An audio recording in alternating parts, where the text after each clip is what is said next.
3, 2, 1.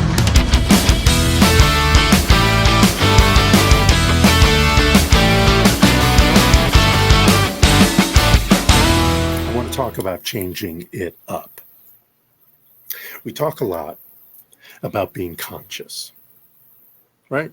You hear it from me a lot. Staying conscious, consciously choosing. Talked a lot about that last week. We talk a lot about the subconscious, where all the stories in our life hangs out. The ideas, the beliefs, the ideals that we have.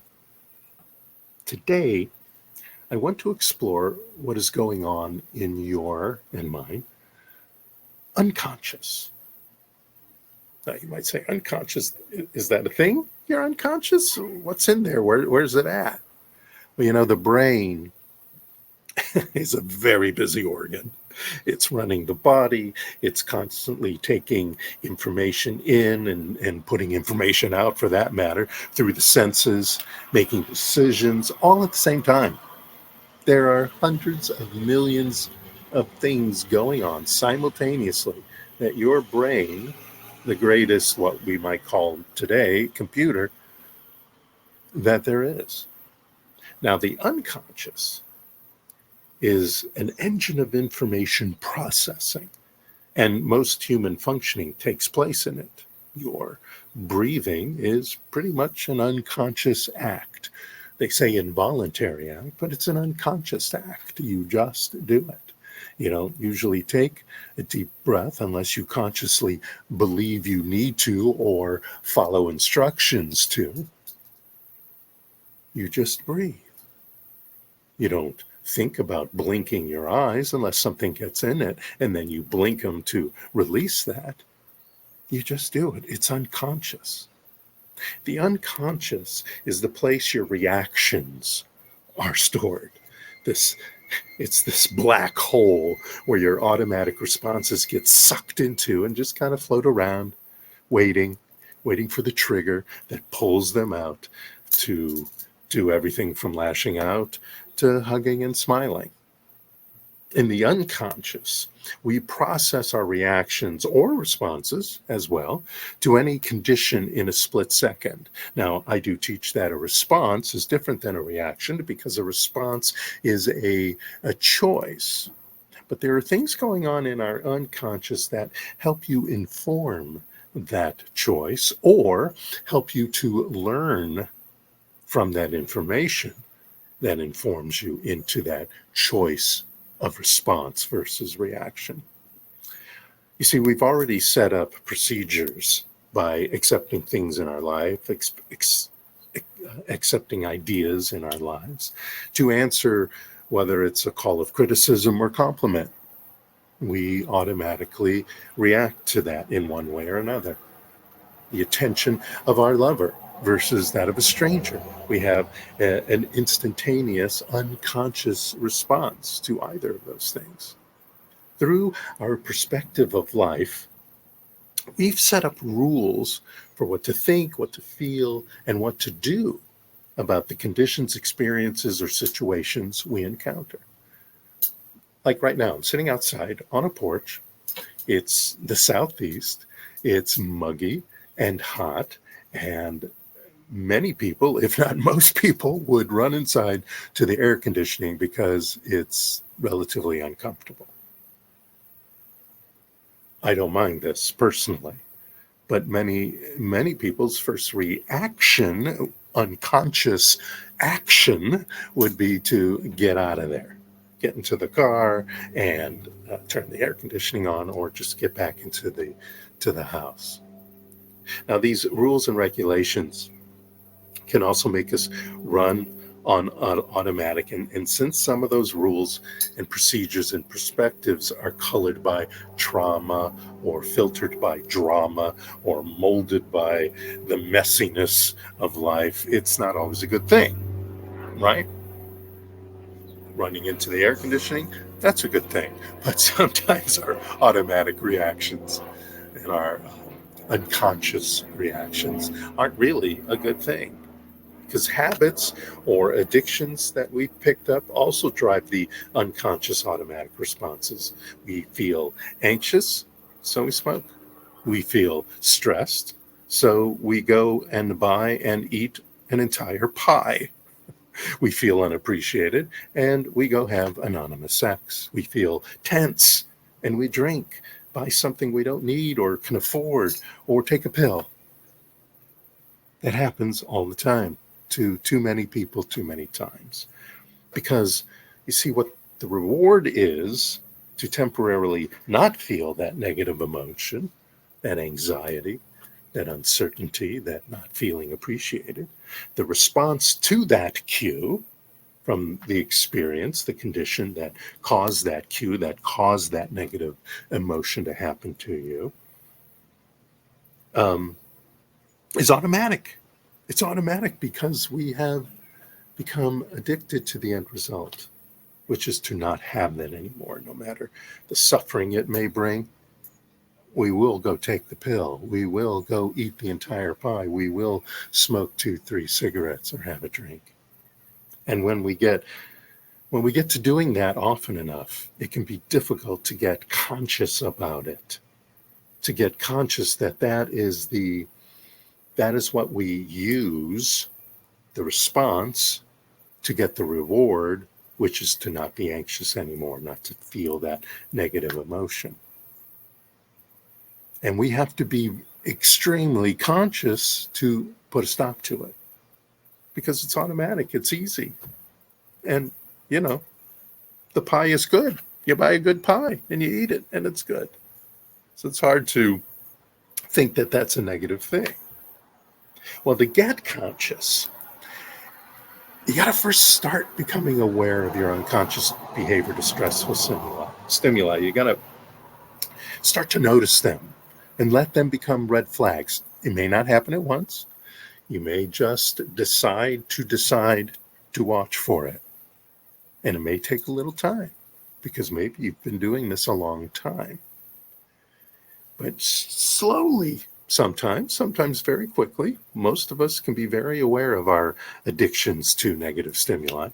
But slowly you start to notice them. Slowly they become red flags, and you start to bear witness to how you feel and what you do when you feel that emotion, which leads you to that usually, if not potentially, harmful activity or thought.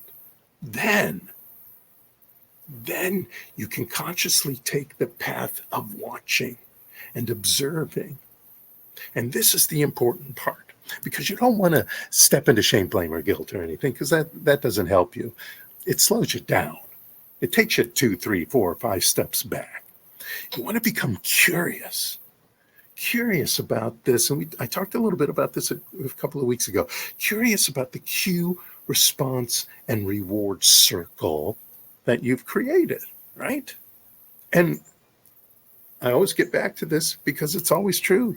Your spiritual practice, especially meditation, affirmations or affirmative incantations, and affirmative prayer, all those spiritual practices, and there are many others, of course, even getting your feet on the ground and earthing, taking a nice long walk in nature, being in this wonderful humid climate, that can be a spiritual practice too. That can be a way to awaken and become aware of what's going on.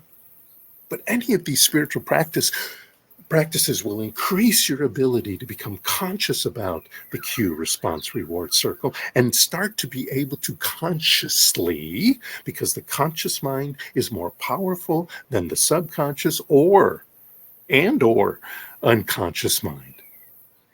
So it will increase your ability to being conscious about the cue, response, reward circle, and able to consciously deal with the things that show up by thoughtful response and not on unconscious automation, until you change, because you can and you will change that unconscious automatic reaction to an unconscious automatic response.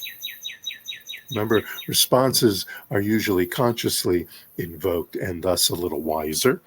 Not all the time, but 90-something% of the time, versus the unconscious automatic reaction, which is usually negative. That's where the lashing out, etc., comes in. So by doing this, we start to change the unconscious automatic response to one that is healthy and constructive, to one that is automatically loving, one that is automatically calm and poised, zen, some people might say, automatically feeling instead of emoting. Remember, I talk about the difference between emotions and feelings. Emotions happen to you, from you, but to you, through you, but to you. Feelings is something you do consciously. You have a feeling. I am going to have a feeling. I choose to have this feeling of love. So you're responding then when you change these automatic responses through the spiritual practice instead of reacting. You're automatically revealing the divine that is within you. The divine does not lash out. The divine doesn't go off to the corner and pout. You automatically start revealing the divine in you in your unconscious responses, and you start vibrating at the speed and frequency of the universal presence. See, all this stuff may sound like psychological stuff, may sound like there's a nice one.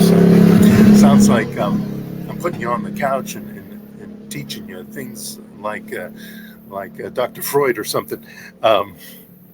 But they all come together. The science of the mind and the science of the consciousness all come together in a spiritual manner.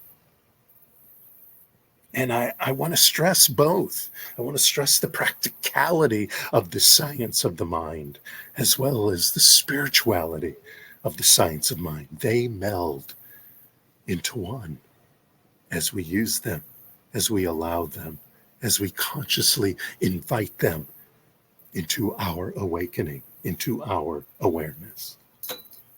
Now, I understand a bunch of stressful stuff is still going on in the world, is pretty much continuously going on in the world, in your lives, most probably in one way or another. And I want you to know it's going to be okay. And why is it going to be okay? Because we are deciding it's going to be okay. Not that your life might not change, not that you may lose a friend, not that you may change jobs, and that can be stressful in itself. But it's going to be okay because you are going to decide. And if you can't know the truth for yourself right now, then allow me to do it for you. You are going to decide to steep into the communing with nature, the communing with the power and presence, the communing with the source of all things, and thus manifesting into your life, your greatest life. And you get to decide what that is. Not me, not anyone else. You get to decide. Your purpose is to be joyous. Not necessarily just happy, but to be joyous. And joyousness and happiness aren't necessarily happening at the same time. Joy is a deeper feeling, a deeper satisfaction. Joy is that communing and communication and the vibrating at the speed of the divine, where that soul energy lies, where that soul energy frequency keeps humming away. Your purpose in life is to work your passions. Even if they're not part of your job or career, they don't have to necessarily coincide, though they may. And also to share your time, talent, treasure, and happiness with others. That's a part of living, is to share that. You don't want to just sit and do that alone. Share that. Such great joy happens when you share your time, talent, and treasure with others, with other people, with other organizations, with your family, with your friends. Again, only you can define what that is, what that passion is, what that personal purpose is, and thus keep it holy in your heart and sacred in your mind. The universe is full of infinite possibilities and infinite opportunities, my friend. You don't run out of them. And don't think that I don't understand this. I feel the same way too at times. And I have to remind myself, no, you're not trapped. You're not done. You haven't failed and thus there's nowhere to go. There is infinite possibilities in this universe. Infinite opportunities, no matter what the situation is, no matter what the condition is, no matter what the health of your body is, or your mind, or your career, or life, or relationships, no matter what. The universe has plenty to give out. There is light for your darkness. There is heat for your cold. There is chill for your sweat. There is love for your pain and courage for your fear. There's insight for all of your questions and answers for any of your ignorance. It's all available to you, to me, to anyone and everyone right here, right now. And the power is in you. The power is in you, for you, with you, as you, at all times. You individualize that divine energy, that divine intelligence, that divine love. That power is in you to make your conscious thought steeped in wisdom and make your unconscious behavior conscious and constructive. You are being, you are held in the hands of grace, forever safe in the arms of love, like a child receives protection from a mother's warm embrace. You are held in the hands of grace. The title of my talk is Changing It Up. And the it is in capital letters. Changing spirit that is within you up. Changing it up. Not changing it out. There's no reason to, and I'm not sure you could change it out. Of course, you can ignore it and let your trauma, drama, and missteps lead you versus the divine power that you individualize lead you. The it is your consciousness, your mind, the divine that is revealed in you at all times. And no matter the unconscious junk that's gone on before, you can change it up in your life, in your mind, in your body, in your gut. You can change it up with prayer, with meditation, with awareness, awakening, patience, faith, and finally, when you're ready, conscious choice. And you can be ready in an instant. You can change your thinking, change your vibration, change your frequency, change your perspective, and thus change your life. And why? Because the light of love surrounds you. The love of Source enfolds you. The power of light, the light of the universe protects you. The presence of creation watches over you. Wherever I am, wherever you are, God is. Wherever I am, God is. Breathe with me. As you breathe in, say, I am. I am. Exhale. And now let us know the truth. Breathe in and know God is. You can change that word from God. And as you exhale, know I am. God is. I am. The divine is. I am. Love is. I am. The source of all is. I am. And repeat after me with your hand on your heart. Peace in my body, peace in my mind, peace in my heart, and peace in my life. Om Shanti, Shanti, Shanti to you all. Peace, peace, peace.